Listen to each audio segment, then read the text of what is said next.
waqtigii waayaha ayaa qaata mas'uuliyadda wax walba oo dhaca markaad booqato keedkaada xasuusta kuwa qosol gariira qaarba oohin qosla midna uuba farxad ooya maanta oo kale markay ku casuunto degmadaadii tiim dahabin ay ku hareer socdaan maankaaguna uu waayo hore gocanayo soo oorkiis kama tirahdid aragtida xaaladda iyo waqtiga ayaa kala duwanaada mooyaane wuxuu waa wixii meeshu waa meeshii degmaduna waa degmadii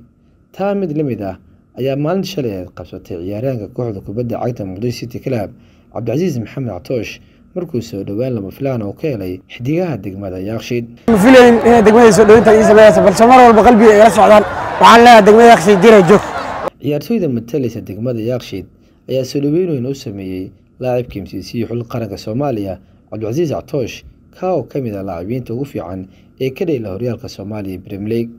Catoosh waa ruux bulshada inteeda badan ee aad u jecel yihiin markaad eegto hanaankiisa kubadda cagta dabicigiisa wanaagsan taas oo ku kasbaday taageerayaal fara badan oo dhinacyadiisa joogaan laacibkan muusan filayn soo dhaweyn noocan oo kale ah inay u sameyn karaan xidigaha degmada Yaaqshiid balse aad ayuu ugu mahadceliyay degmada Yaaqshiid maadaama uu halkaas uu ku soo barbaaray la dareekay lama soo koobi karo aad ugu faraxsanahay meesha ku soo barbaaro waay meesha ku dhashto waay mar walbana qof bilaadka meesha ka soo bilaaw waxay u tahay garandariis koowaad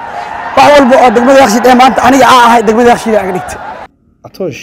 ayaa dhawaanaan ku maqnaa safar dibadda isagoo dib ugu soo laabtay dalka maadaama ay kooxdiisa iskugu diyaarinayso koobka weyn ee Janaal Daawud